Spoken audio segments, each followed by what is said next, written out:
Fala pessoal, tudo bem? Meu nome é Luiz Hunsker. No vídeo de hoje eu quero fazer um desafio para vocês. Propor um desafio de vocês escolherem 6 mangás que representem a sua história, a sua trajetória como leitor. Mangás que representam algo importante na sua vida, mangás que marcaram momentos da sua leitura, momentos da sua vivência e que conversem um pouco com a sua história de vida também. Vocês vão entender um pouquinho mais durante esse vídeo, espero que vocês gostem. E já se inscreva no canal, deixa seu like e comenta aqui embaixo depois. Eu quero que vocês comentem quais são os mangás que representam a sua trajetória de vida, representam a sua experiência como leitor de mangás. Mas vou falar das minhas, espero que vocês acompanhem. Então pessoal, eu escolhi aqui 6 mangás, 6 obras que falam muito sobre a minha experiência como leitor, falam muito sobre o meu histórico de leitura e até mesmo sobre o meu momento atual, sobre aquilo que eu tô gostando hoje, o que eu já gostei ontem, o que continua sendo algo relevante na minha vida e que marcaram também, né? Me marcaram como leitor. E vamos começar aqui então com uma obra que me marcou muito, que é Vitamin.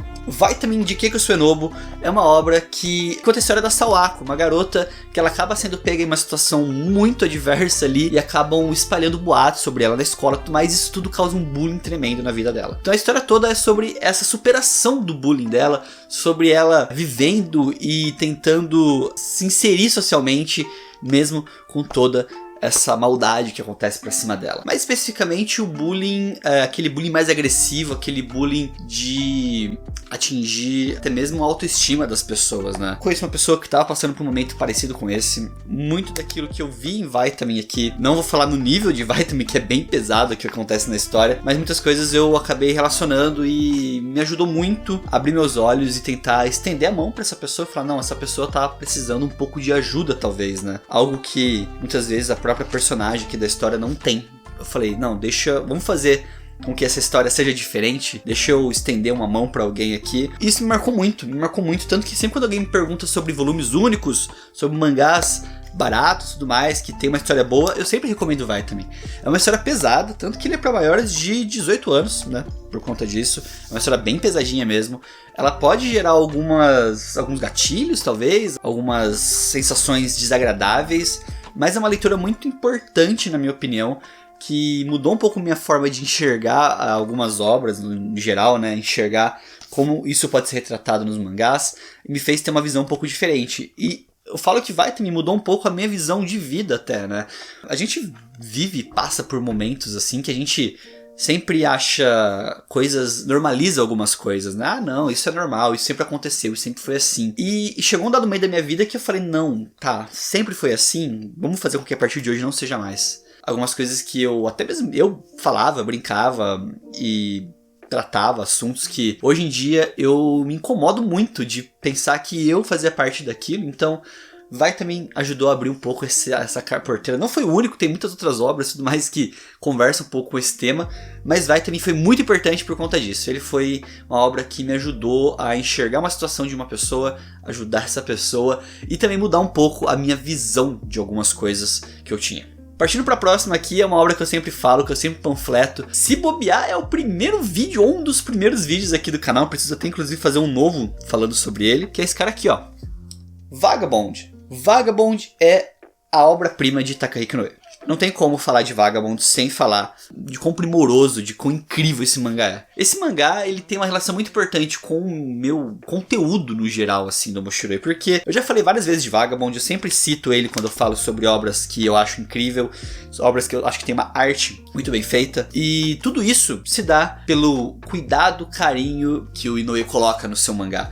Vagabond é uma obra-prima, ponto. Vagabond pra mim, ele é a personificação, mesmo não sendo personificado, do que existe de mais incrível em um mangá. Uma vez, esse tempo atrás, o Geek Genkai, a página Geek Genkai, ele mandou uma pergunta pra mim, falando, Luiz, tô querendo comprar Vagabond, o que você me fala sobre Vagabond? E eu não lembrava da resposta que eu tinha dado. Eu respondi o seguinte, eu falei, Vagabond é uma obra muito reflexiva, é uma obra que você não vai ler pela luta, ele não é sobre a luta, ele é sobre a jornada, é o que leva a luta, o que leva a uma batalha, o que leva a uma disputa, e também sobre o que não leva, o que você faz para evitar um conflito. Ele não é sobre o conflito, ele é sobre fugir do conflito. E no geral, Vagabond é isso. Eu comecei lendo Vagabond na época, eu li em scan, eu baixava os PDFs de Vagabond na época que eu lia Vagabond e The Walking Dead, eram as duas obras que eu lia online. E eu baixava os PDFs e lia. Gostava muito, mas eu tinha aquela mentalidade mais adolescente, assim, de caraca, é sangue, é cabeça voando, é isso, é aquilo, e eu achava muito legal isso. Mas hoje, quando eu leio Vagabond, eu enxergo que ele não é um mangá sobre luta, ele não é um mangá sobre o conflito, como eu falei. Ele é um mangá sobre o que o ser humano faz que leva ao conflito, ou que evita o conflito. Essa é a jornada do Musashi.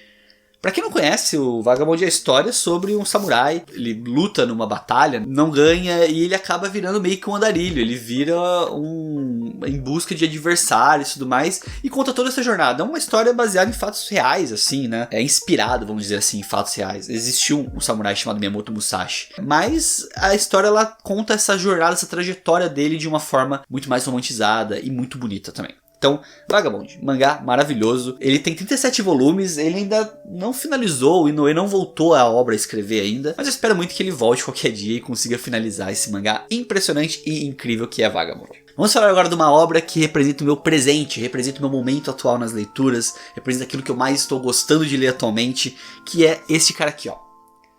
Spy Family, ou Spy X Family, ou sei lá, Spy X Family, Tetsuya Endo. Como que eu entrei em contato com o Spy Family? Pelo lançamento da Panini. Eu não tinha lido ainda Spy Family no Brasil em nenhum momento, não tinha lido scans, nada. Mangá que não tem anime ainda, né? Logo deve estar chegando anime de Spy Family.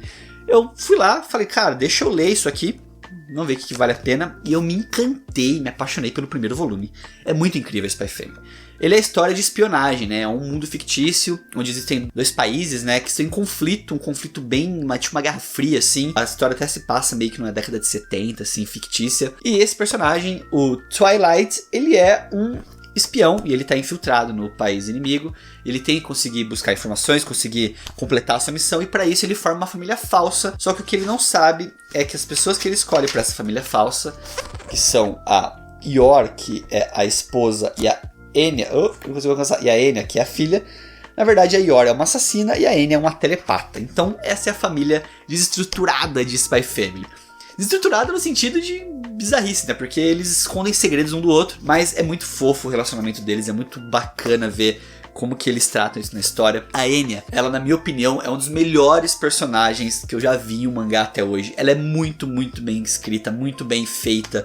A personagem, ela gera um carisma absurdo. Não é à toa que o papel de parede no meu computador é da Enya. Não é à toa que eu sou apaixonado pelo Spy Family, principalmente pela Enya. Eu acho uma personagem muito engraçada e a comédia de Spy Family é certeira. É muito difícil, vou falar impossível, você não rir com as situações que eles apresentam nessa história. É incrível o que Tetsuya ainda faz. A história tem poucos volumes ainda. No Brasil foram lançados 6 volumes só. Então dá pra você começar a colecionar, dá pra você engatar nessa história agora, né? E não ficar muito pra trás ainda.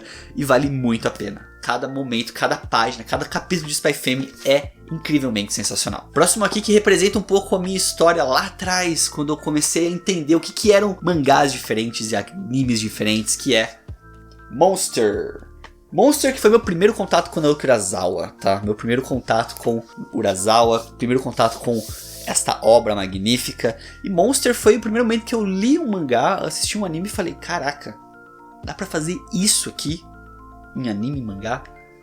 É que nem quando você lê Turma da Mônica por muito tempo, sabe? Quando você é muito pequenininho e você vai lá e lê uma coisa diferente, né? Uma HQ da Marvel, lê uma HQ que não é uma HQ europeia ou coisa assim, você se choca, você fala, cara, isso aqui é totalmente diferente do que eu tô acostumado. Monster ele é diferente porque ele tem um clima novelesco, né? Ele parece uma série de televisão.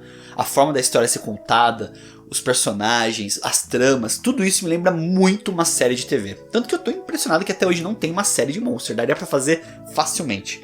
Mas o que conta a história? Ela conta a história do cirurgião, um neurocirurgião, que ele tem que fazer uma escolha muito difícil, salvar a vida do prefeito da cidade ou salvar a vida de um garotinho. Ele salva a vida do garotinho, mas isso causa transtornos e reviravoltas na vida dele. Ele começa a perceber que as coisas começam a dar muito errado na vida dele por conta disso.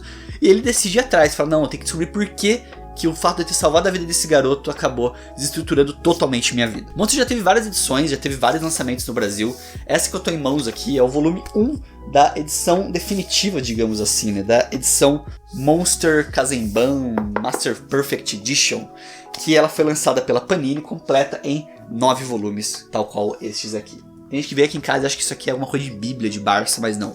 é o nosso queridíssimo Monster, mangá sensacional, vale muito a pena. Essa edição tá impecável, essa edição que foi lançada pela Panini, vale muito, muito a pena mesmo. Eu recomendo fortemente. Se você nunca conheceu o Monster, nunca leu o Monster, não conhece nada de Naoki Urasawa, essa obra aqui talvez vai mudar um pouco sua perspectiva de enxergar mangás no mundo, na vida e pro resto da sua existência. Vamos falar de outra obra aqui que também tô gostando muito atualmente, tá? Muito na minha leitura atual. É algo que eu tô lendo freneticamente e tô pra terminar, inclusive tô muito triste por causa disso, que é o nosso queridíssimo Vinland Saga, a história do nosso garotinho Thorfinn. Cara, por que Vinland Saga tá nessa lista? Porque eu gosto muito do Makoto Yukimura. Eu já li Planets dele, que é uma obra muito, muito boa. E só que eu tinha aquela sensação que Vinland Saga era uma história de porradaria, né? Que nem eu falei do Vagabond. Porradaria, tal, legal, batalha franca. Só que Vinland Saga, de um momento pra frente na obra, ele vira totalmente. Ele muda, ele vira outra coisa. Ele vira um Game of Thrones misturado com mitologia nórdica e é muito bom. A trama, toda a parte social, toda a parte do reino, toda a parte histórica é incrivelmente feito.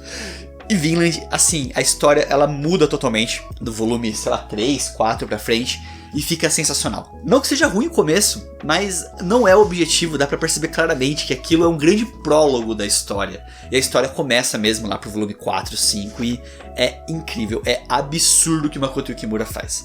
Eu tô gostando muito porque ela me fez entender, né, como que às vezes a gente cria expectativas para as obras e como elas são subvertidas durante a leitura, e eu tô gostando muito. Vinland é uma das leituras mais que eu mais tô gostando atualmente, assim, junto com Spy Family, e eu acho que ela entra nessa lista por conta disso, por conta de quão envolvente ela vai se tornando, o quanto que esse mega prólogo faz a gente se inserir cada vez mais na história. E para fechar, o último mangá que eu vou falar aqui é uma obra que me fez sentir coisas que eu nunca havia sentido antes. É um mangá que me fez enxergar mangás de uma forma diferente. É um mangá que me fez odiar, me fez gostar, me fez ter medo, me fez dar risada, me fez sentir todos os sentimentos possíveis em todos os seus volumes. Boa Noite Pum Pum. Boa Noite Pum Pum é uma obra que divide opiniões. Ame-o ou odeio. E eu não amo Boa Noite Pum Pum e muito menos odeio Boa Noite Pum Pum. Eu simplesmente enxergo aqui uma leitura, uma obra que me fez sentir coisas que nunca nenhuma leitura me fez sentir antes. Eu nunca senti tanta raiva dos personagens, ao mesmo tempo que eu torcia por eles, ao mesmo tempo que eu amava aquela história e ao mesmo tempo que eu não queria continuar, porque eu não queria que ela chegasse nos objetivos dela. Boa Noite Pum Pum, ele tem todo esse arco muito bem construído e é absurdo como que essa história envolve você. Boa Noite Pum Pum, ele é a história do Pum Pum Onodeira, que é um garotinho. Ele, inclusive, esse passarinho, ele é representado por esse passarinho na história. A história basicamente é a vida dele, contando desde a infância dele, passando pela adolescência, vida adulta, contando os acontecimentos e os fatos que levaram ele para os rumos da vida, né? O Inu Asano, ele sempre conta muito a história de frustrações e fracassos. Essa é a especialidade do Asano. Você nunca vai ver um personagem muito bem sucedido na história dele, ou aquele cara que é incrivelmente bom, ou aquele cara que é heróico na história. Não, todos os personagens são falhos, fracos e sempre cheios de falhas. Igual a gente, né? Igual a gente, que também tem todos esses elementos que formam a nossa vida. Nós não somos todo o tempo bons, não somos todo o tempo ruins, não somos todo o tempo altruístas, ao mesmo tempo que não somos todo o tempo cuzões com as pessoas. Nós somos um equilíbrio de tudo isso. E esse equilíbrio é o que Boa Noite Pum Pum traz. Só que é muito chocante você ver isso, né, sendo escrito, ver isso sendo mostrado. A gente às vezes quer não acreditar, né, que a gente pode ter momentos ruins e pode trombar com pessoas ruins. A gente acha que todo mundo, ou pelo menos espera, que as pessoas sejam boas com a gente, que nós sejamos bons com as pessoas. Mas Boa Noite Pum Pum, ele mostra que a vida às vezes ela pode ser um pouco cruel, ela pode ser um pouco traiçoeira. E todos esses elementos mostram o como que às vezes nós somos privilegiados, né? Boa Noite Pum Pum, ele tem muito fator de gatilho para algumas coisas, porque se você às vezes se identifica com alguma situação da história, ele pode pegar pesado com você. Ao mesmo tempo que ele também pode pegar pesado se você não passa pelas situações, porque você acaba analisando e falando, caraca, como eu tenho privilégio, como eu não passo por isso, como que deve ser ruim ter uma situação dessa, como que as pessoas sofrem com isso, e eu não. Então Boa Noite Pum Pum é uma obra totalmente abstrata, totalmente incrível. É uma viagem pela cabeça do Inio Asano. Eu acho, pra mim, de todas as obras que eu li dele, Sonalin, Jigahara Holograph, li o What a Wonderful World recentemente, eu acho que é a mais incrível, até pelo tempo dela, né? Ela é uma história bem contínua, bem escrita. Ele tem 7 volumes, muito bem construídos, e cada volume ele tem uma cor diferente na capa e um sentimento diferente.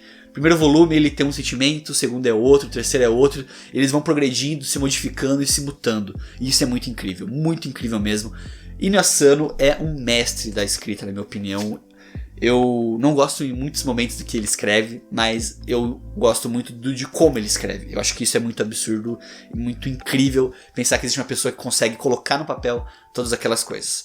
Lembrando que Boa Noite Punpun foi lançado pela JBC aqui no Brasil, 7 volumes, né? Você às vezes consegue até encontrar ele completinho, pacotão, para você colecionar. E é um mangá indispensável que mudou minha visão de mangás de uma forma definitiva depois da leitura dele. Então é isso, pessoal, esse aqui foram os 6 mangás que eu citei, que contam um pouco da minha história, um pouco da minha relação com mangás, da minha relação com a leitura, e eu quero ouvir de vocês. Se quiserem colocar até os motivos aqui embaixo, seria bem interessante. Se você tem um canal no YouTube e quer fazer um vídeo desse também, pode fazer, me marca, que eu quero muito também ver o que vocês estão citando lá, seria muito interessante mesmo. E o mais importante, eu quero que vocês comentem, né, nem que seja só os títulos que marcaram sua vida, se tiver como o porquê, mas é muito interessante essa interação. Quero muito ouvir de vocês agora. Qual que é a sua relação com os mangás? Quais são as obras que moldaram a sua estrutura e o seu jeito de enxergar mangás hoje, né? Isso é muito bacana a gente refletir nisso, né? Como que a gente lê tanta coisa e como que algumas marcam tanto, outras marcam menos, outras nem marcam, mas no geral, muita coisa acaba ficando pra gente pra sempre na nossa vida. É muito interessante pensar nisso. E só lembrando também, se você não tá inscrito aqui no Mochilei, já se inscreve no canal, ativa o sininho, deixa o seu like, compartilha esse vídeo com seus amigos, desafia eles também pra fazer essa listagenzinha. Se quiser também marcar no Instagram, também pode marcar em qualquer outro lugar. Eu quero muito saber qual que é a relação, qual que é a listagem de vocês aqui nesse desafio que eu coloquei. Ah, e também não se esquece, tá? Já falei, comenta aqui embaixo. E compartilha esse vídeo, deixa seu like, é muito importante mesmo, tá bom? Muito obrigado, pessoal. Continue acompanhando o Mochilei, valeu, falou, até a próxima.